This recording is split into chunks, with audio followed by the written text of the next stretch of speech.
Before you give up, before you decide that this pain is too heavy and this road is too long, pause for a moment and hear this with your heart. What you are facing right now is not the end of your story. And quitting in the middle of the storm would rob you of the miracle God is preparing on the other side.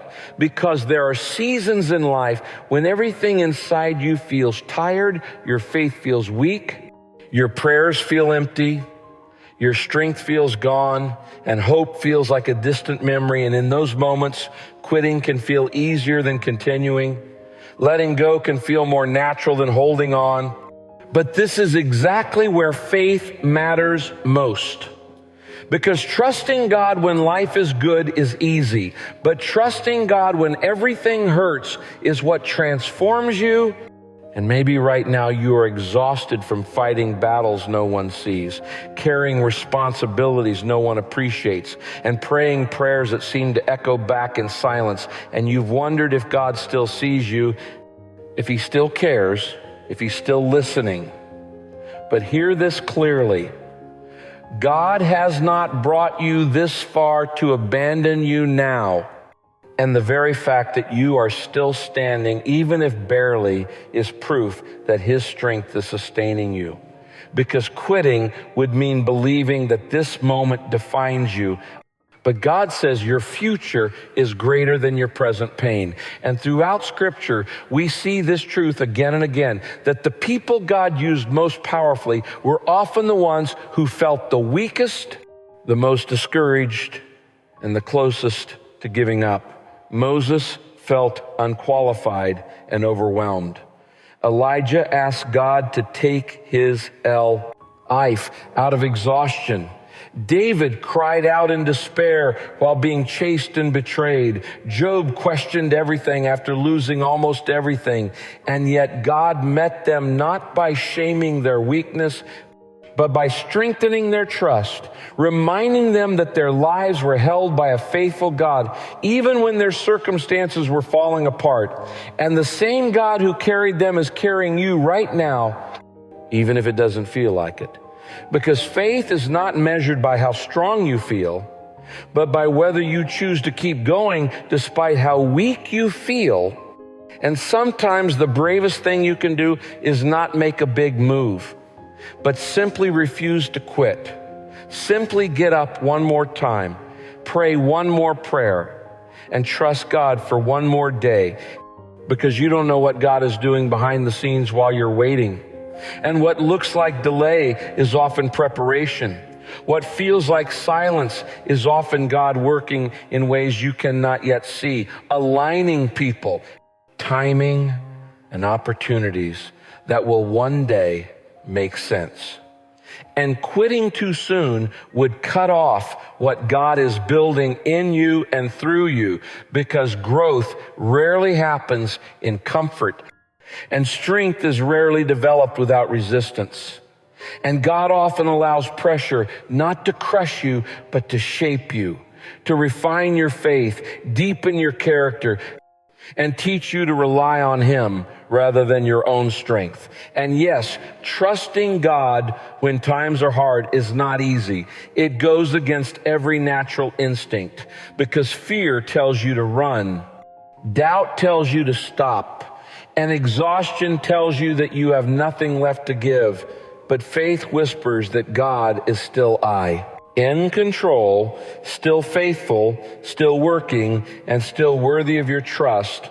Even now, and trusting God does not mean you ignore your pain or pretend everything is fine.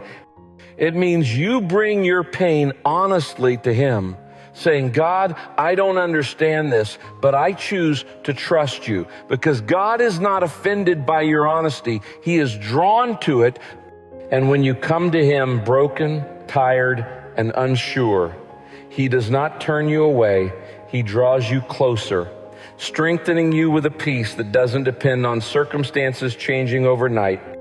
And sometimes God doesn't remove the struggle immediately, because the struggle is producing something in you that comfort never could, like perseverance, humility, compassion, and a deeper understanding of His grace. And one day you will realize that the season you almost quit was the season God was shaping your testimony, because the hardest chapters often lead to the strongest messages, and the pain you survive becomes the hope someone else desperately needs. And right now you may feel like you're walking through the valley alone, but God promises to walk with you, to guide you, protect you, and carry you when your strength is gone. And valleys are not permanent places. They are passages. And no valley lasts forever, even when it feels endless in the moment, because God is a God of restoration. And He specializes in bringing beauty out of brokenness, purpose out of pain, and hope out of despair. And the enemy wants you to quit because he knows what's on the other side of your perseverance. He knows that if you keep trusting God, keep praying, keep believing, something will shift, something will change. And even if your circumstances don't change immediately, you will change. And that inner transformation is powerful, because when you trust God in hard times, your faith becomes unshakable, your peace becomes deeper, and your dependence on Him becomes stronger than your fear. And there will be moments when trusting God feels like walking in the dark without a map. But remember this, God sees the whole path, even when you can only see the next step. And He promises to guide you one step at a time. And you don't need to know how everything will work out. You just need to trust the one who is working it out. And maybe today your prayer is not, God, change my situation, but God, give me strength not to quit. And that prayer matters, because God honors perseverance, and He gives grace for each day, not all at once, but enough to keep you going. And when you feel like you've reached your limit, remember that God's strength is made perfect in weakness, meaning the moment you feel you have nothing left is often the moment God steps in most powerfully, carrying you beyond what you thought you could endure. And one day you will look back and realize that what you thought would break you actually built you. What you thought would end you actually prepared you. And what you thought was a setback was actually a setup for something greater. And you will thank God that you didn't quit, that you trusted Him even when it was hard, even when it hurt, even when nothing made sense. Because faith is not about having all the answers. It's about trusting God enough to keep going without them. And if you are listening to this right now, let it be your reminder that you are stronger than you feel. Your story is not over, and God is not finished with you yet. So don't quit. Don't give up. Don't let this moment define your future. Keep trusting God. Keep walking forward. Keep believing that better days are coming, because they are. And if this message encouraged you, strengthened your faith, or helped you hold on when you felt like letting go, please subscribe to this channel for more inspirational and motivational messages that will help you trust God and keep going no matter how hard life gets.